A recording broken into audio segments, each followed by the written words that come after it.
Bismillahirrahmanirrahim. Assalamualaikum warahmatullahi wabarakatuh.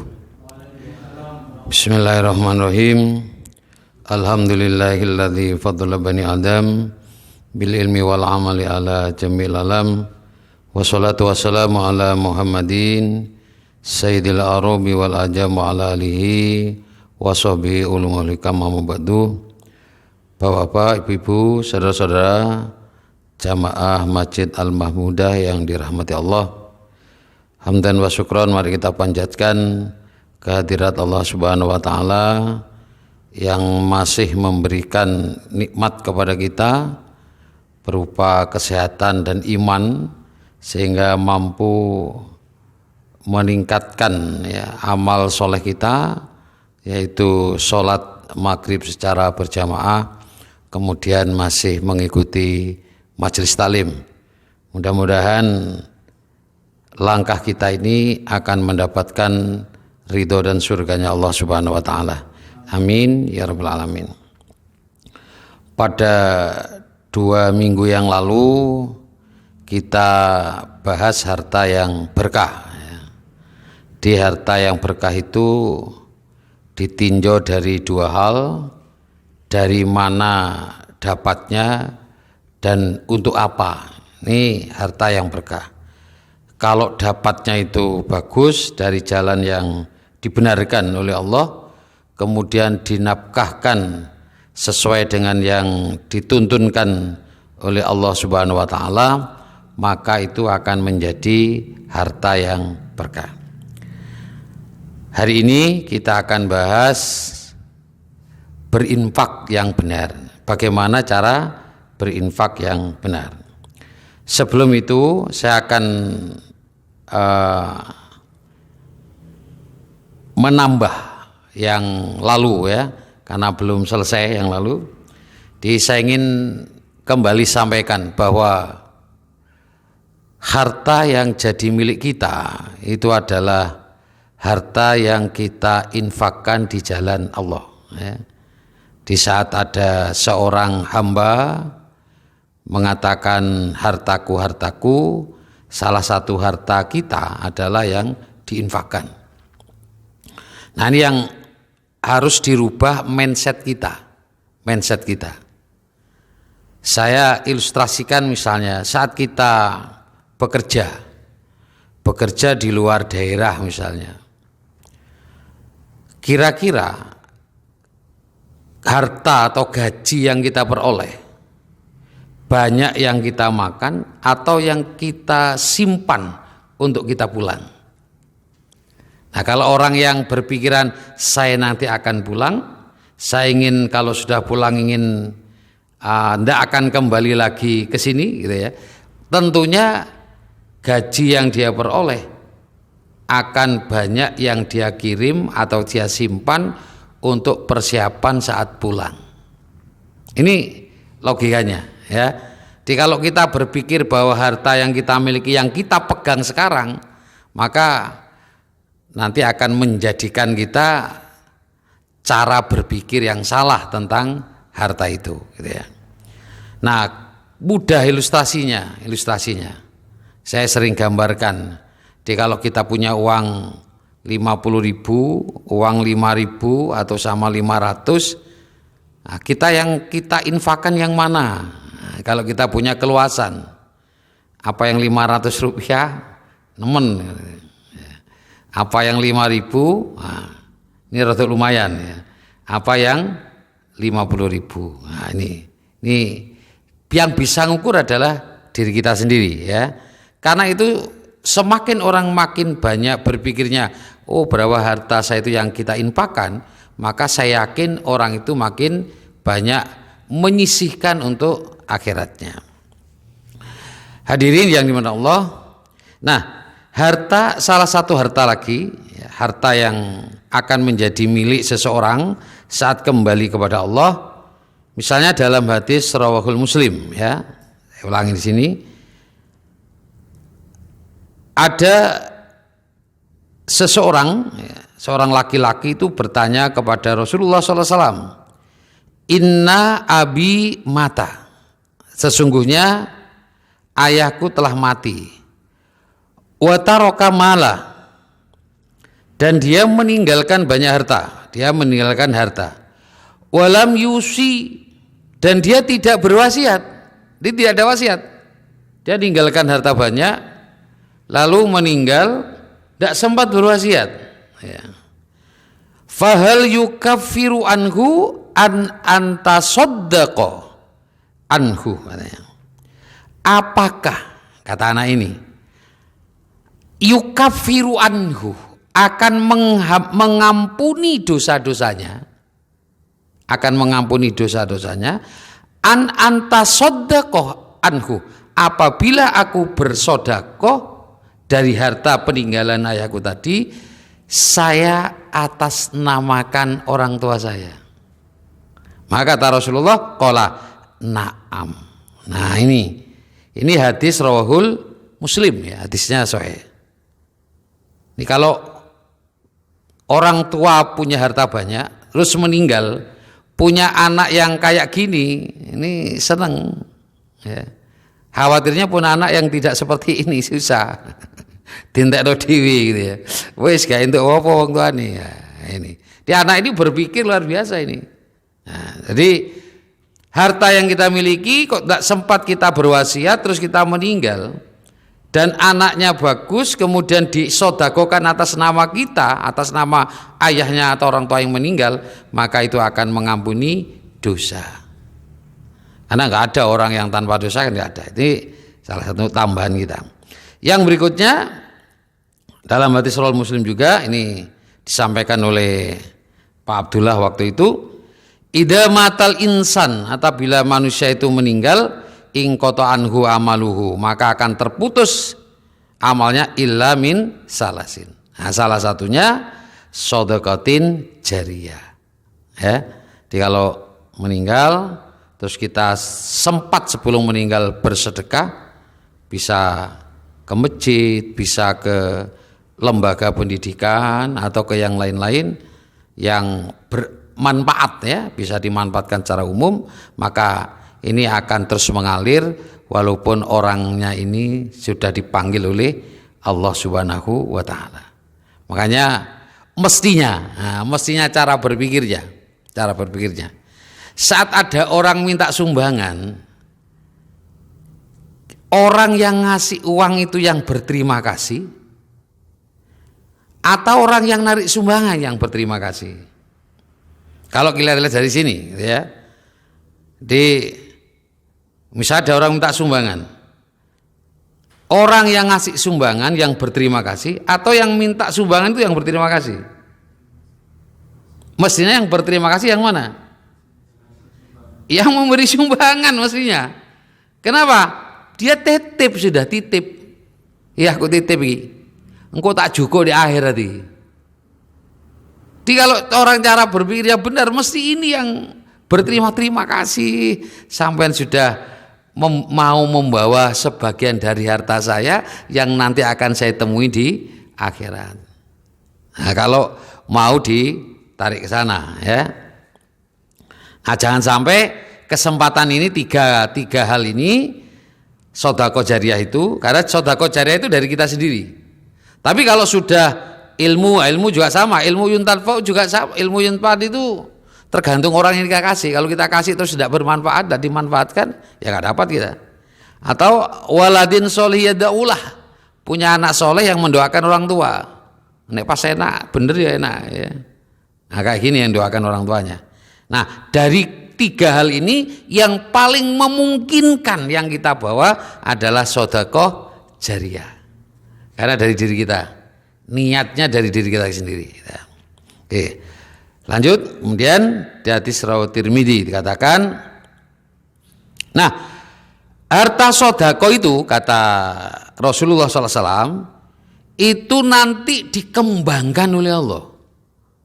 Nah, dalam hadis ini katakan, innallaha yaqbalus shadaqah. Sesungguhnya Allah itu menerima sedekah, wa ya'khuduha biyaminihi, dia mengambil dengan tangan kanannya. Ini tidak usah diasosiasikan dengan kita, ya, karena ini gambaran, karena Allah itu enggak kholik, itu enggak sama dengan makhluknya ya. Allah mengambil dengan tangan kanannya, payurabbiha liahadikum ya.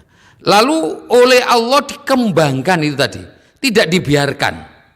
Di harta yang diinfakkan tadi, disedekahkan tadi, diterima oleh Allah, kemudian dikembangkan oleh Allah untuk orang yang berinfak itu. Kama yurabbi ahadukum ya, seperti mengembangkan seorang dari kalian muhrohu hatta innal lukmah la tasbiru mislu uhud. Jadi sampai digambarkan sesuap nasi yang kita sodakokan itu oleh Allah nanti akan dikembangkan besarnya bisa sampai satu gunung Uhud. Satu nasi gitu ya. Makanya nanti saya pernah dengar ada seorang ulama itu yang mengatakan orang itu banyak menyesal. Menyesal kenapa? Dhisik saya punya uang 5.000 sama 50.000. Kenapa ya kok yang tak berikan 5.000 saat itu? Kok enggak yang 50.000? Menyesal ya. Karena tahu pahalanya saat kita datang kepada Allah, menghadap kepada Allah. Yang ngasih 50.000 juga begitu. Waduh, kok sing 50.000 ya? Kok yang 5.000 tak sisakan? Kenapa tidak tak berikan semua? Wah, kayak gitu. Jadi ada penyesalan-penyesalan karena tidak maksimal dalam berinfak.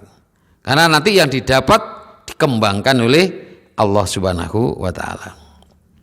Hadirin yang Allah. Kemudian nah, salah satu lagi orang yang berinfak itu akan mendapatkan perlakuan istimewa pada saat di padang mahsyar. Nah, ini ada 7 golongan itu ya, 7 golongan yang akan mendapatkan naungan saat tidak ada naungan. Warajulun tasaddaqa ukhfa hatta la ta'lama shimaluhu ma tunfiqu yaminuhu. Nah, ini di orang yang berinfak digambarkan di sini saat tangannya itu berinfak, tangan kanannya memberi, tangan kirinya sampai tidak mengetahui ya. Nah, tapi saya pernah dengar katanya ada orang yang menerapkan ini sesuai hadis ini. Jadi waktu kalau infak tangan kirinya didelikno ini. Ada gitu katanya. Menerapkan hadis ini. Pokoknya hadisnya ngomong ngunus tangan kanan ini kiri delikno sik ben gak ero. Artinya kan betapa tersembunyinya orang itu saat berinfak itu ya. Ada kisah ya, salah satunya saya baca kisah itu Ali Zainal Abidin.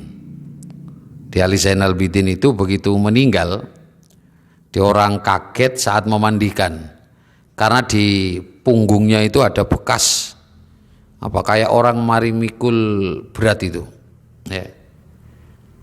Setelah meninggalnya Ali Zainal Abidin ini,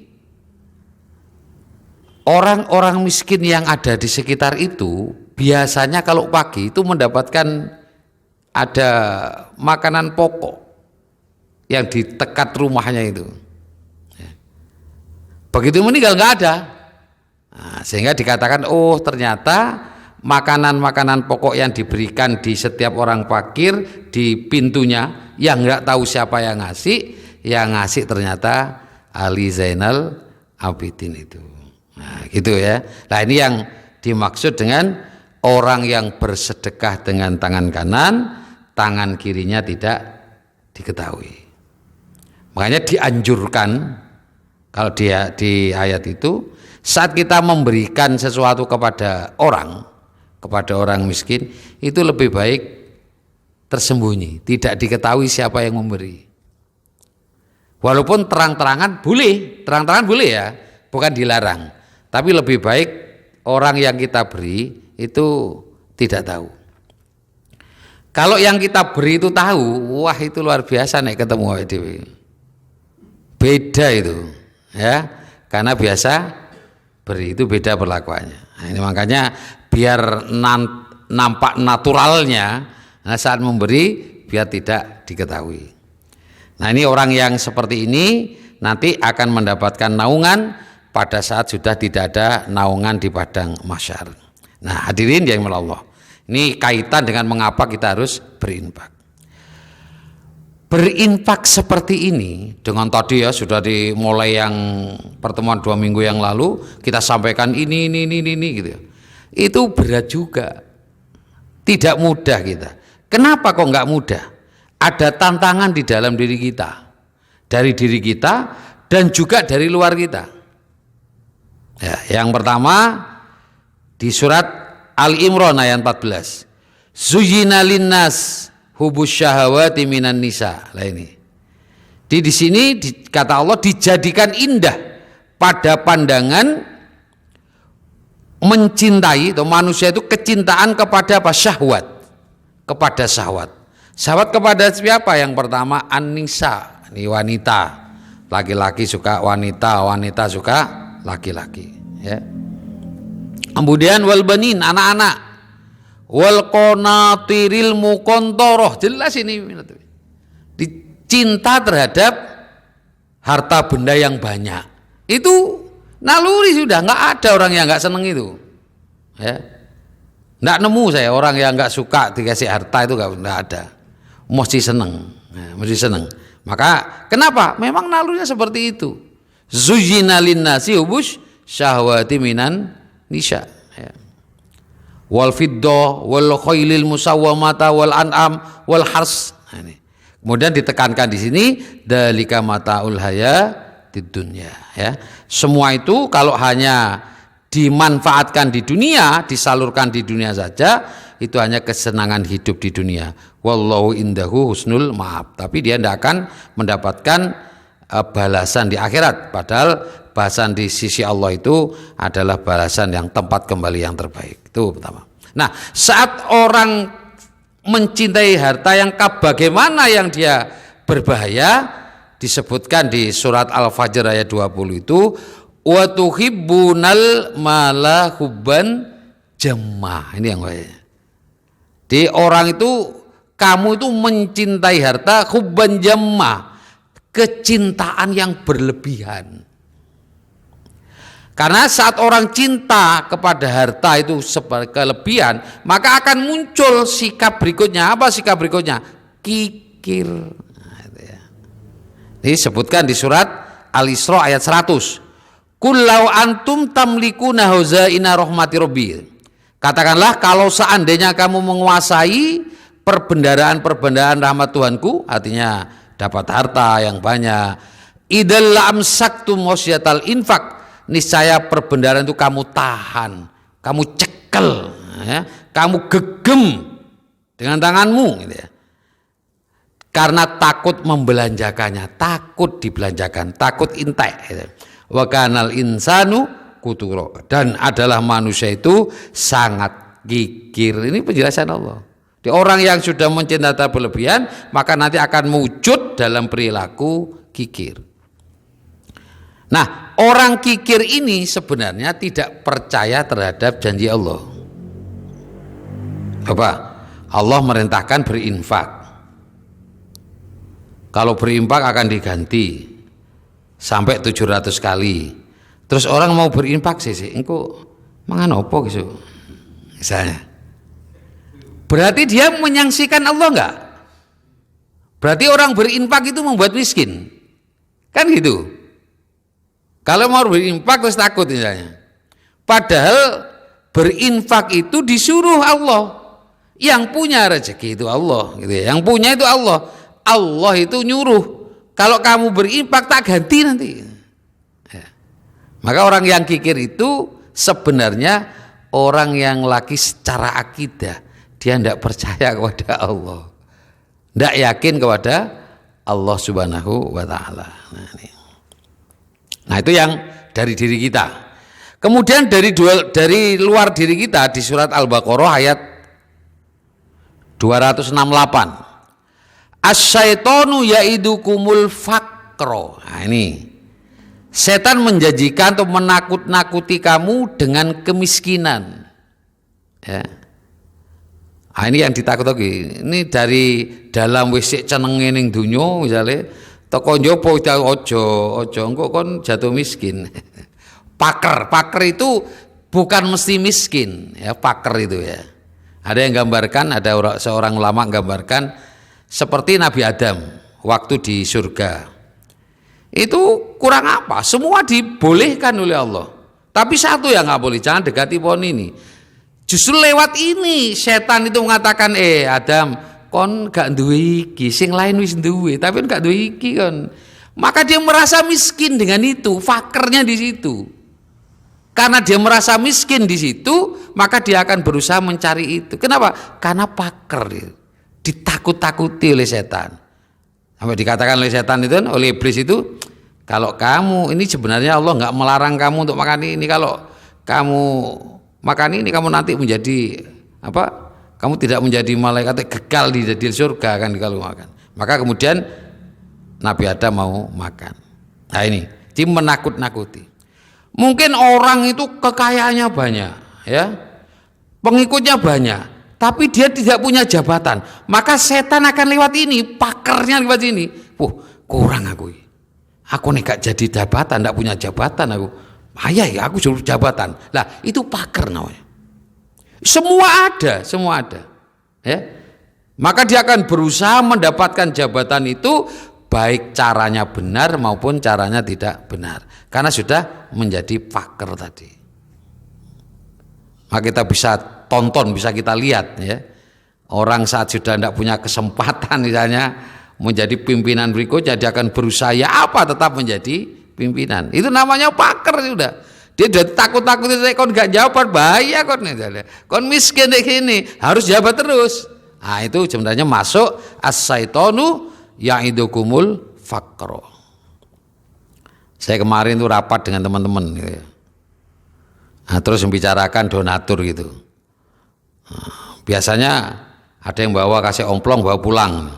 Terus ada yang nyaut, nek mulih iki bahaya pisan, soalnya kadang bojone ana sing gak mendukung iki. Bojone gak dukung, nggawa malah mek apa nyumbang-nyumbang barang. Nah, itu. Dari belakang ternyata istrinya juga berprofesi sebagai setan. Karena nakut-nakuti.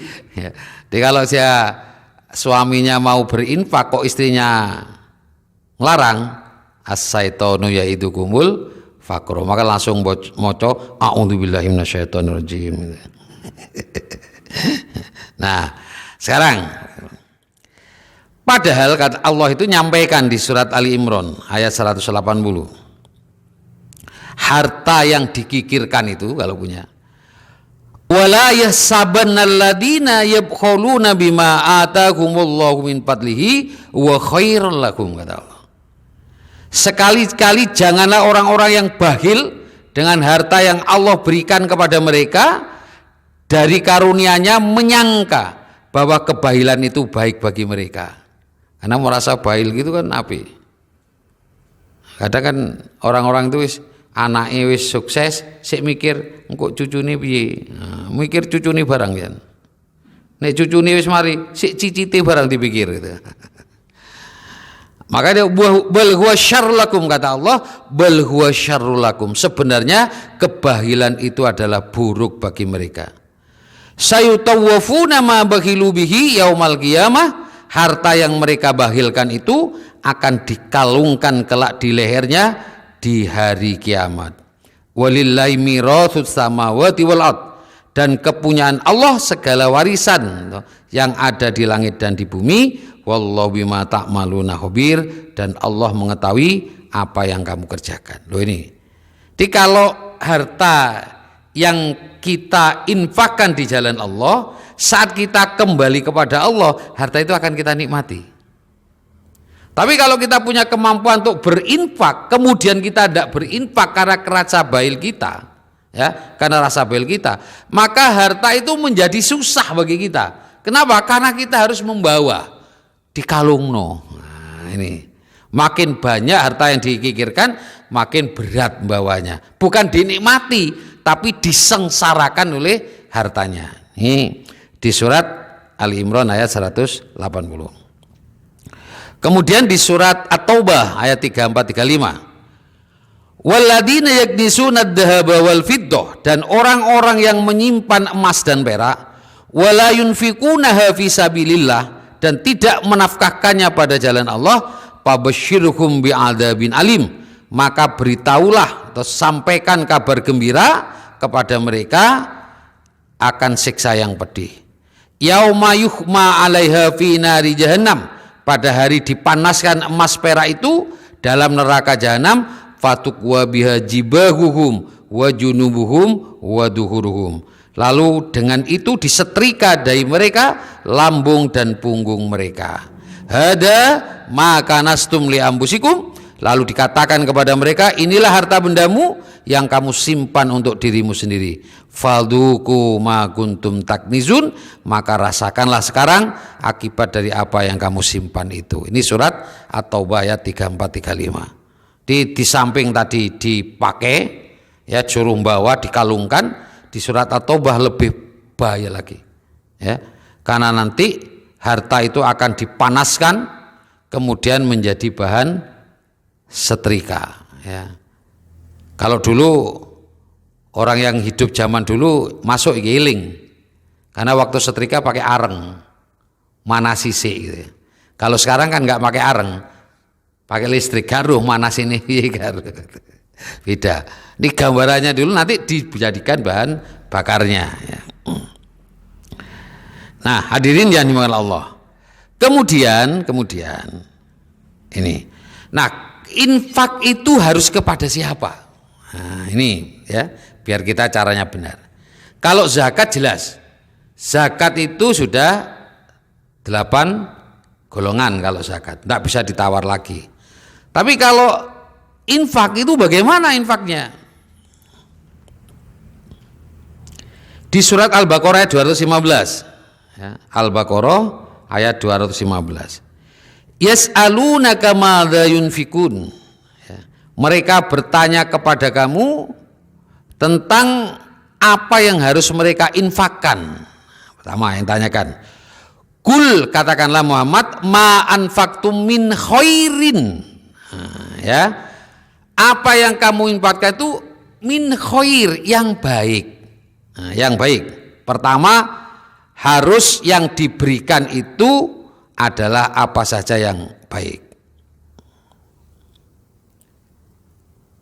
Saya punya gini, coba kawan kita, kalau kita punya sesuatu yang tidak bermanfaat, kita buang apa kita simpan? Nah, misalnya mari tuku pecel misalnya, bungkus, mari ini setelah dimakan pecelnya bungkusnya digua apa enggak? Buang, karena ini sudah ada manfaat. Sesuatu yang tidak manfaat oleh kita buang. Tapi kalau masih bermanfaat kita simpan.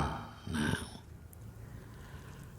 kalau kita bersedekah terhadap barang yang kita tidak suka, yang merasa gak ganggu aku ini, kira-kira itu bersedekah apa pembuangan itu? Lah, sesuatu yang tidak kita sukai itu kan biasanya kita nggak manfaat, kita tak guais. Tapi kalau yang manfaat kita simpan kan itu. Nah, kalau kita berinfak wis gak ganggu, sesuatu yang tidak kita sukai lalu kita infakkan, sebenarnya itu pembuangan apa berinfak gitu. Makanya dijelaskan di sini, kul ma anfaqtum min khair. Sampai digambarkan ini di zaman Rasulullah itu di Madinah itu, kalau panen kurma itu orang-orang naruh kurmanya, ada tempatnya itu. Nah ada yang sahabat sing rotok kikirono ya, tapi sing ditaruh bukan kurma yang bagus-bagus, tapi yang jelek yang ditaruh di situ. Ada yang taruh bagus-bagus, ono sing elek gitu ya. Sehingga muncul yang diinfakkan itu harus yang baik-baik, bukan yang jelek. Kita sendiri memicingkan manta, mau juko gak gelem gitu. Itu kok diberikan kepada orang lain. Nah kayak gitu. Makanya semakin banyak rasa cinta kita, makin besar rasa cinta kita. Saat kita menginfakkan sesuatu barang itu, maka nilainya semakin besar. Nah, terus dilanjutkan, siapa yang harus menjadi prioritas utama? Falil walidain. kedua orang tua. Ini penting, Pak. Ya. Kadang anak itu lebih perhatian kok, masjid melok nyumbang, kono nyumbang, wong tuane ndak diperhatikan. Ini salah ini. Infak pertama itu kata Allah falil walidain, kepada kedua orang tua. Ya harus jadi perhatian. Mestinya sudah disisihkan orang tua. Oh, orang tua saya setiap bulan tak kasih ini. Nih, yang kedua apa? Wal akrobin, kerabatnya. Jadi kalau masing-masing orang berinfak itu, kemudian mengikuti ini masing-masing orang, itu hebat itu.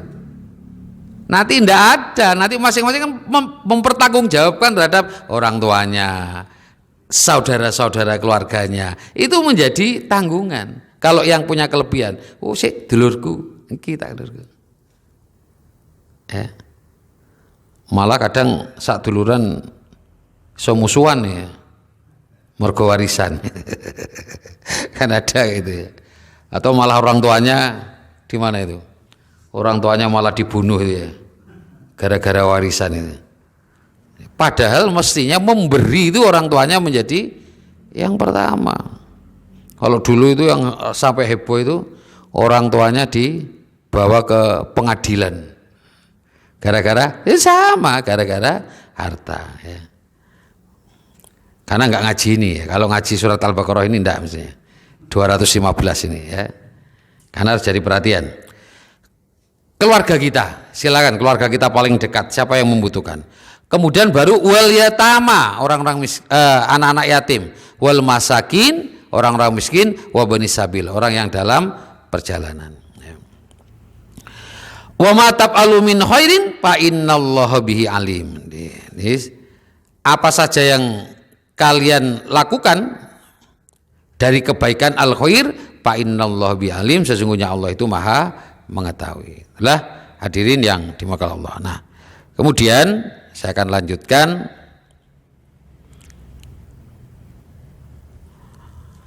Nah, bagaimana barang yang kita infakkan? Nah, ini ya, tadi udah arahnya ke infak. Jadi kalau infak kita sementara ini tidak benar, silahkan sekarang harus dikoreksi. Utamakan keluarga terdekat, baru nanti ke yang lain. Di surat Al-Furqan ayat 67. Walladzina idza anfaqu lam yusrifu wa lam yakturu, kata Allah. Dan termasuk hamba-hamba Tuhan yang Maha Pengasih, ibadur Rahman, yang salah satu ciri ibadur Rahman itu adalah orang yang apabila berinfak lam yusrifu, tidak berlebihan, walam yakturu, tidak medit, ya, wa kana baina dzalika qawama, tetapi antara dua itu. Nah, nanti akan kita lihat maksudnya kayak apa ya nanti. Jadi orang yang ibadur Rahman itu infaknya itu walam yusrifu walam yakturu wa kana baina dzalika qawama.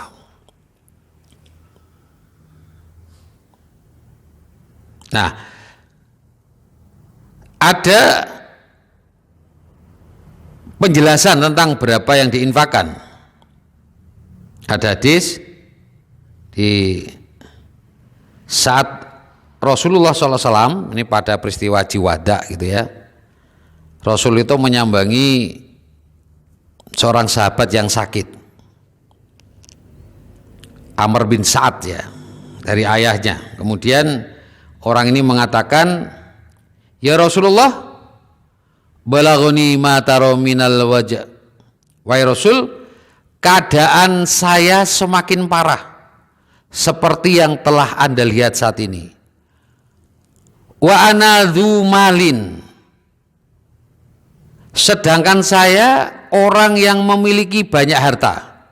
Wala yarisuni illa ba'natun li wahidatun, dan saya hanya memiliki seorang anak perempuan, katanya, yang akan mewarisi harta peninggalan saya. Dia punya harta banyak, kondisi sakitnya sudah parah.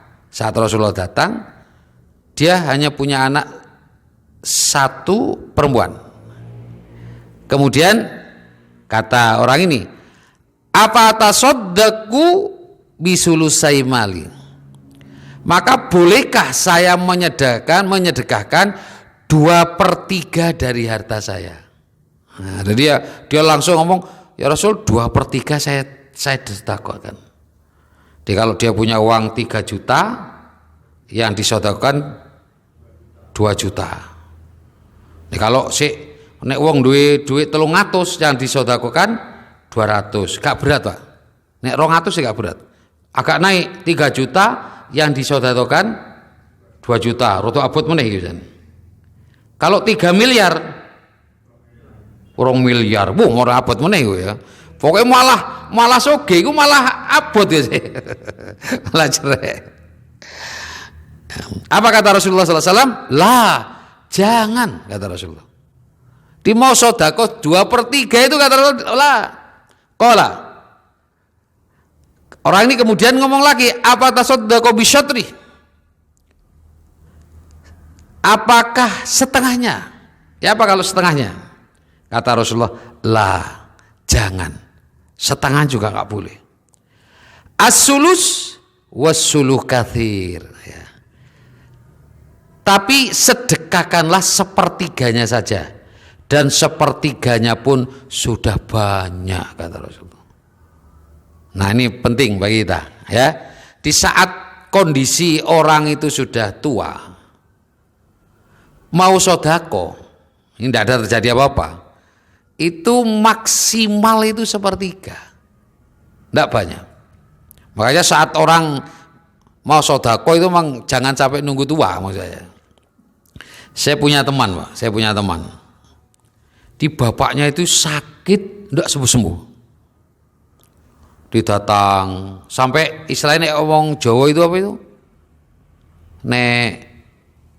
tirah, nah, sampai tirah ke sana, tirah ke anak sana, tetap sakit aja, diobatno tetap sakit, gak waras-waras. Mari setelah itu anaknya kumpul terus ditanyakan bapaknya itu, dia ibunya sudah meninggal, istrinya sudah nggak ada. Ditanya, sebenarnya bapak itu punya keinginan apa? Dia bilang gini, saya pengen wakafkan tanah saya itu. Jadi orang tua ini, bapak ini mau mewakafkan tanahnya, ndak enak sama anak-anaknya. Sampai ke bawah sakit. Nah, itu ya. Di mewakafkan ndak sampai bawah sakit. Nah, setelah itu baru anaknya ngomong, enggak apa-apa sudah Pak, silakan diwakafkan. Begitu diwakafkan, katanya cerita teman saya itu untuk musola selesai, tidak seberapa lama meninggal orang. Jadi orang itu punya tekanan batin. Saat orang itu sudah tua, mau melakukan sesuatu punya, walaupun itu hartanya, itu gak enak be anak itu. Termasuk api rabi meneh sing ditinggal itu. Saya punya jamaah dulu alikhwan itu ya. WA saya, Ustadz, saya ini mau nikah Ustadz, istri sudah 2 tahun mau meninggal, tapi anak-anak saya nggak setuju. Ya apa Ustadz? Apakah saya dosa kalau saya nikah? Ndak dosa, kayaknya. Nah, ini jadi orang itu mesti terhalang oleh antara kemauan orang tua sama anak itu beda saat sudah tua. Karena si anak itu kalau sudah wong tuane tua, iku mikir iki waris aku mben iki. Ya ini gak ento, engko kena bojone iki. Seperti itu, Pak. Ya. Nah, jadi ini petunjuk saat tidak terjadi sesuatu, maka mewakafkan itu maksimal 1/3. Kata Rasulullah, innaka antadara warisa warosataka aunia. Sebenarnya jika kamu meninggalkan ahli warismu dalam keadaan kaya, khairun min antadarohum alatan yatakaffafunan nas, ya. Itu lebih baik daripada kamu meninggalkan mereka dalam keadaan yang serba kekurangan dan meminta-minta kepada orang lain. Nah ini saya yakin kalau orang tua itu jelas sudah ndak mungkin ndak pol ke anaknya itu ya. Tapi kalau anak ke orang tua belum tentu. Dan itu ndak perlu disesali ya. Ya ndak sesali itu ya. Saya pulang kapan ini, mbak saya kan sakit itu, kena kencing manis, kencing manis, kemudian ginjalnya kena juga, gagal ginjal, matul wis. Iki anakku, aku cuma jaluk salin celuk-celuk gak tianu, wah matul ya. Aku luwe jaluk mangan, saya minta makan. Jadi dikei lawuh ini anakku padahal waktu sehat gak gelem, kok dikei iki. Matul sudah ya. Jenenge wong loro ya. Dan anak itu ya ndak bisa suruh pul kayak orang tua. Karena orang tua begitu anaknya sakit, dia diharapkan apa? Sembuh. Ya apa anakku sembuh itu. Iso nek anake duduk ngono ya. Nek Joko bapake loro, orang tuane loro duduk sembuh. Engko pas jaluk bintang mati. Ya mudah-mudahan ndak gitu ya, ndak gitu ya. Kalau orang tua jelas sudah berharap ada anaknya menjadi baik. Nah itu kemudian, tapi beda situasinya kalau terjadi peperangan, beda. Ya, saat agama membutuhkan. Tadi itu damai-damai saja. Ya. Di pada saat satu peperangan, Rasul itu butuh apa? Butuh perbekalan ya. Kalau dulu kan nggak ada kayak di sini ada khusus untuk anggaran untuk beli senjata. Kalau perang nggak ada. Tapi zaman Rasul kan tidak. Yang diandalkan adalah sodako dari para sahabat ya. Ini kalau nggak salah ini perang Tabuk, saat perang Tabuk itu. Begitu Rasulullah minta agar bersodako. Nah sahabat Umar ini merasa tidak pernah menang sama Abu Bakar. Ya, dalam hadis ini digambarkan. Dia mengatakan Umar itu Rasulullah SAW memerintahkan kami agar bersedekah. Dan hal tersebut bertepatan dengan keberadaan harta yang saya miliki. Pas duit, pas punya harta Umar itu. Fakultul yaum asbiku Abu Bakrin in sabaktuhu yauman. Lalu saya mengatakan, apabila aku dapat mendahului Abu Bakar pada suatu hari, maka hari ini aku akan mendahulinya. Jadi dia ingin mengalahkan Abu Bakar ya. Karena Abu Bakar Umar tidak pernah menang sama Abu Bakar. Fajitu binisbi mali. Kemudian saya datang dengan membawa setengah hartaku. Faqala Rasulullah SAW. Lalu Rasulullah SAW bertanya kepada Umar, ma abqaita li ahlika, ya. Apa yang engkau tinggalkan untuk keluargamu? Qultu, kata Umar, mislahu, semisal ini.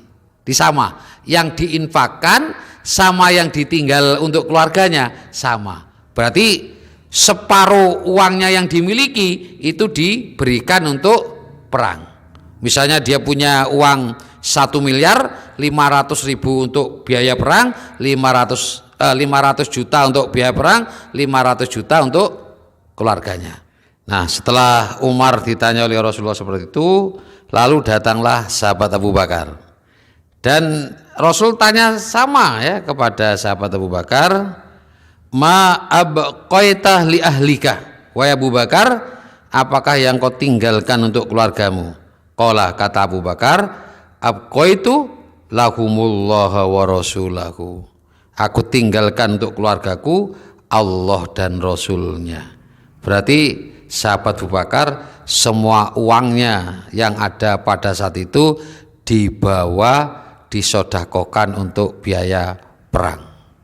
Di saat saya nyampaikan seperti ini, ada teman saya dulu, nek ono saiki wong koyo ngene gila orangnya. Edan tenan. Itu siapa keluarganya? Ya kan. Semua langsung diberikan gitu ya. Lalu apa komentar Umar? Dia ngomong kepada Abu Bakar, la usabikuka ila syai'in abada. Abu Bakar, aku ora iso wis nyalip awakmu wis ora iso selamanya. Kalah sudah. Nah, ini ya. Nah, di situ. Jadi kalau biasa maksimal sepertiga, tapi kalau dalam keadaan perang maka sudah tidak ada batasan itu sudah. Karena perang itu sudah untuk kemenangan ya, untuk membantu kemenangan. Kemudian hadirin yang Allah, di surat Ali Imran ayat 133 134 di salah satu ciri mutakin ya, salah satu ciri mutakin itu ini insyaallah kita hafal semua, tinggal nanti kita aplikasinya maksud saya. Di infak yang benar, alladzina yunfikuna fis-sarra wad-dharra. Di surat Ali Imran ayat 134. Alladzina yunfikuna fis-sarra wad-dharra. Orang-orang yang menafkahkan hartanya baik di waktu lapang maupun sempit. Tadi sudah ya. Infak itu harus diberikan kepada siapa? Sudah. Kemudian berapa harta yang harus diberikan? Kemudian yang berikutnya, dalam keadaan apa kita harus berinfak? Ternyata bagi orang mutakin itu infak itu tidak mengenal keadaan, tidak mengenal ekonominya. Iki seret ini. Gak infak kah? Enggak. Di semua keadaan berinfak. Nah, bagaimana caranya kalau seperti itu? Nah, ini penting ya. Ada orang yang begini. Nah, ini mungkin bisa jadi inspirasi. Setiap pendapatan yang dia miliki, pendapatan dipotong, dia tulis untuk zakat 2,5%. Zakat. Infaknya 12,5%. Di semua pendapatan dia masukkan sudah, tuang ini infaknya sekian. Sudah dicatat. Terdapat langsung ini zakat, ini infak. Nah, kalau orang sudah seperti itu, maka dia punya uang yang sudah siap untuk diinfakkan. Kenapa? Karena sudah dijatahkan itu. Bisa meningkat nanti ya, bisa meningkat. Itu baru 12,5% itu udah seper-8 ya. Jauh sama Umar. Sahabat Umar kan separuhnya. Pemane Abu Bakar wis ngomong meneh wis ya. Ya. Di baru 1/8, belum 1/3. 1/3 maksimal. Di 1/8-nya itu udah banyak loh. 1/8 itu sudah banyak. Kalau baru dapat uang 100.000, 1/8 itu sedikit. Coba kadung entuke misalnya punya uang 24 juta. Itu duit 24 juta. 1/8-nya berapa itu? 3 juta. Ngetokno 3 juta apa loh ya? Karena gede.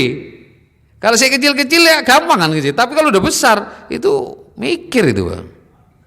Nah ini, tapi kalau sudah terbiasa ditaruh, gampang dah. Maka orang yang sudah menyisihkan itu nanti gampang bisa ikut donatur.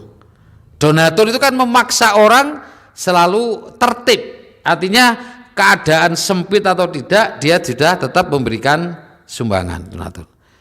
Kemudian setiap pagi kudu mlebu masjid kudu ndelek. Di kota misalnya. Itu dimasukkan menjadi agendanya. Maka itu menjadi salah satu penerapan ini. Alladzina yunfikuna fis-sarra wad-dharra. Di orang yang menafkahkan harta dalam keadaan lapang maupun sempit. Ya. Ini penting. Jadi harus perlu strategi sehingga setiap hari kita jalan sedekah kita. Infak kita jalan. Ya. Jadi saya pernah nyampaikan gini, turun ada teman sama-sama mubalek. Sini. Sampai wis ngamalno iki. Gitu kan. Wah, insyaallah sudah gitu kan. Mesti saya amalkan, kalau enggak diamalkan berat nanti. Nah, kayak gitu. Jadi kalau ingin berinfak dalam keadaan mengamalkan ini, alladzina yunfikuna fis-sarra wad-dharra, maka kita harus menyisihkan uang kita. Silakan mau berapa untuk infak itu dari pendapatan, ya, dari pendapatan kita. Nanti malah berkurang. Enggak, saya yakin sudah enggak akan berkurang. Kalau mengalami ya biasa, namanya ekonomi kan kadang naik, kadang turun kan biasa itu. tapi kebiasaan berinfaknya jangan sampai hilang. Oke, jadi itu cara berinfak yang benar ya.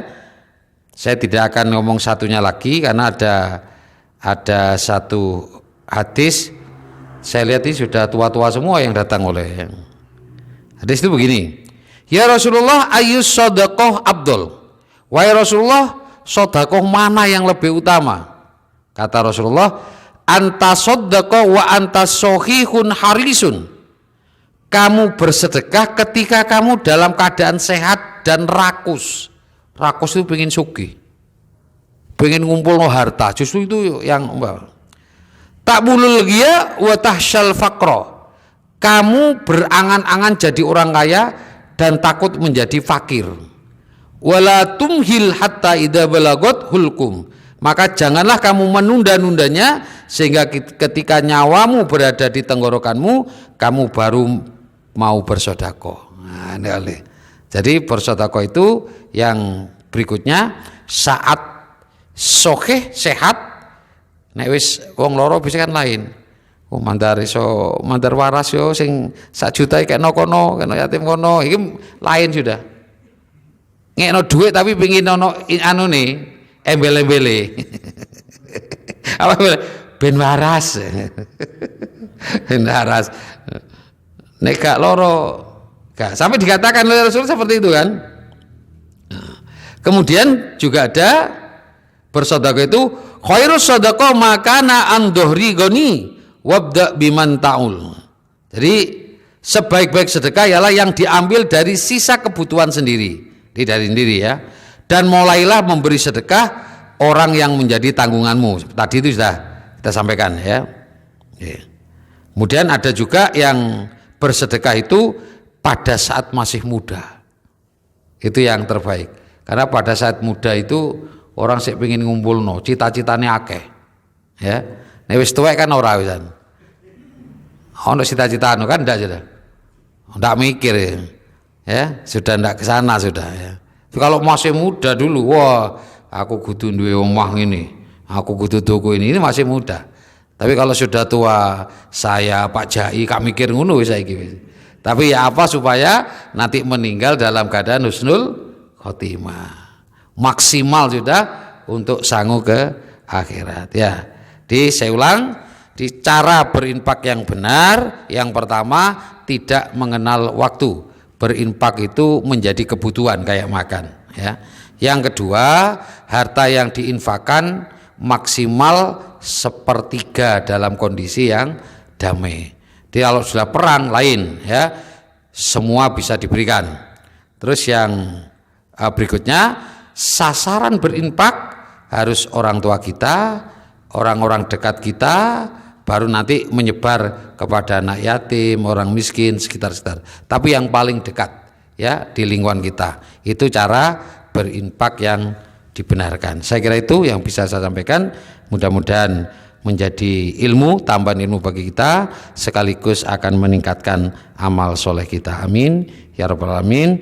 Nasuminallah fatkun qarib wa basyiril mu'minin. Subhanakallahumma wa bihamdika asyhadu an la ilaha illa anta astaghfiruka wa atubu ilaik. Alhamdulillahirabbil alamin. Assalamualaikum warahmatullahi wabarakatuh. Tanalul birra hatta tunfiqu mimma tuhibbun.